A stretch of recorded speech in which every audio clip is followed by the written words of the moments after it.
and welcome to Zach's Garage. Today we are looking at a truly unique car, the 688 MSO HS. So without further ado, here it is.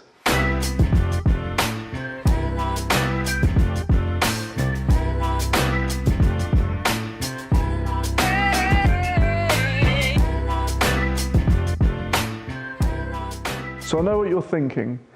This car looks very similar to something else. That would be the P1 that I only recently reviewed. This is its identical twin in terms of specification. The car's finished in blue alpha with white insert and blue Alcantara and leather interior. So let me show you around the small details once again on this 688 HS. Okay, so the first thing you're greeted by are these white fins, which obviously increase the aerodynamics of the car, providing more downforce. These have been finished in white with the contrasting blue alpha as seen on the P1 previously. And then on the front splitter, you can see there's a white line going all the way around just to break up the carbon fibre and the blue alpha paintwork. Something truly unique, which I haven't seen before, is this isn't actually a badge, it's just a detail inside the lacquer which makes it significantly lighter. The first quarter you're greeted by these louvers on the side of the car. So that takes air from the bottom of the car, brings it up, creates more downforce and less drag on the car. You're greeted by the MSO HS badge. Now this is one of the only badges on the car finished in metal. This has been done in white, so it clearly contrasts with the white as the secondary colour on the blue alpha. You have small details such as the carbon fibre wing mirror stalks, and when I open the door up, you're greeted by a lovely and large MSO HS on the underside of the sill. Okay, so at the back, there's a fairly substantial thing that you can see, and that is the rear spoiler. So this rear spoiler is finished in the secondary colour, which is white. Apparently it's got a large following on Instagram due to the rear white wing. Apparently if you put hashtag white wing, this pops up everywhere, something different. Now this spoiler is based on the air brake like the LT and the P1. It does move. When under braking it comes straight up. So these stalks are actually fixed, but the top half of the wing lifts and provides an air brake. Moving down, you have a full carbon fibre rear diffuser with small lines which just separate all the colours in the secondary colour white. So while we're at the back, let's talk about the engine bay. So in order to do that, we need to open the Perspex glass using this little tool in my pocket. This little tool is handmade and can only be used to open this. The stalk's made out of carbon fibre and the rear out of metal. Now they could have just used an Allen key, after all, that is all it is on the end. But Mclaren thought about the design of this and thought, you know what, let's make it an event to open the rear bonnet. So let me show you how you open it. Okay, so in order to open this, you insert the screwdriver here, turn it once and lift. Whilst holding that, you turn it here and you lift. And then this opens up, and just there is a carbon fibre rod which inserts here and goes into there and holds it up. Okay, so we now have the carbon fibre rod supporting the engine cover. So what have we got in here? We have a 3.8 litre twin turbocharged V8 originating from the 675, but it's had a boost in power from 675 PS to 688 PS, or in old-fashioned terms, 679 brake horsepower. There is a titanium exhaust attached to this, which, believe me, sounds incredible. So let me start it up for you so you can really hear this baby roar.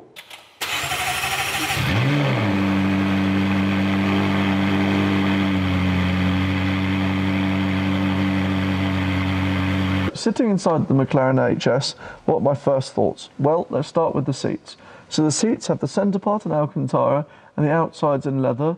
They're the seats taken from the P1 and they feature the racing harnesses. They provide a lot of comfort but also a really tight grip. The steering wheel has perforated leather on the sides and the normal leather on the top and bottom, with carbon fibre inserts throughout sections of the steering wheel. Moving further forward, you have Alcantara on the dashboard combined with carbon fibre inserts in the centre parts, with the anodised black switches for the handling and performance. As you can see, there is plastic covering in quite a few places. That's just because that is the protective coating from when the car was first delivered It hasn't been taken off. It just shows you that the car really has not been used. Let's have a look into Iris, which is McLaren's infotainment system. In order to access that without starting the car, you press the button once and Iris will start up. So you're greeted by phone, media, radio, navigation, apps and voice, identical to the P1. But one thing I want to focus on is when you go onto apps, you're greeted by a lot more things. One of the main things being McLaren track telemetry. Now what this does is it activates all the cameras, where there are multiple, around the exterior and interior of the car. It will also record lap times of the circuit you've chosen. You can install this into the USB located inside the small compartment. You can simply press start a track day and that will just start the timing, start the recording, so you can have it for yourself. Something quite interesting. Let's talk about weight saving for a second. Through here, you would have originally found the air conditioning controls just located above the door handle, but McLaren removed those for the HS to save weight and remove unnecessary electronics and wires. The seats are the optional carbon fibre racing seats from the McLaren P1. They remove 13 kilograms of weight throughout the car. You have the optional extra wheels, which remove also a large quantity of weight, and a full carbon fibre rear diffuser. All of that put together removes a lot of weight, but that's not just it. If we move further forward, you can see these dive planes here in white. They're also done in carbon fibre. The front splitter in carbon fibre, and the whole bonnet section is in carbon fibre as well.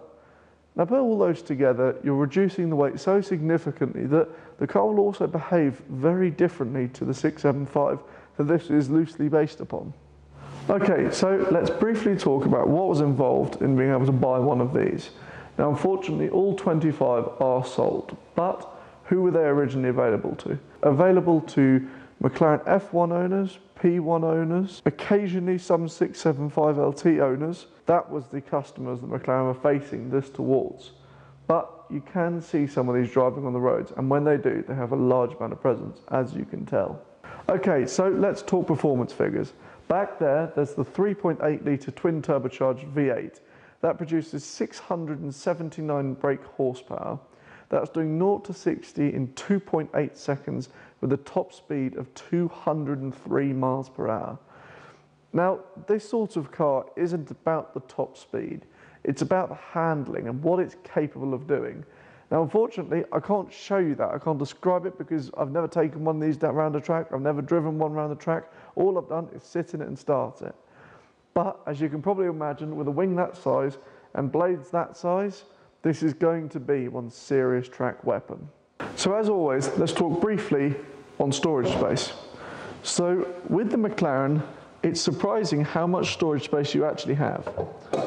If you have a look in there, admittedly there is the car cover, first aid packs and the safety belts, but you can see there is a large amount of space. Now I'm not going to get in it, after all it is a new car, but I think I probably could. It's not a challenge I'm willing to accept though. So I hope I've taken you into an insight of what this car is truly like. Now I can only thank Spencer and Scott enough to be able to have a look around this car, let alone take you guys along so I can show you around it. But in a few years' time, you can look back and watch this video and go, oh, a delivery mileage 688, incredible. Now, this car is going to be a part of McLaren's history, and frankly, it already is. So I hope you guys have enjoyed it. I hope you guys have learnt a little, and I really hope you subscribe for loads more content of truly unique and special cars. I'm going to hit to a small B-roll where you can see some of the cars Spencer and Scott have had for sale. So as always, thanks for watching, and I'll see you soon. Cheers.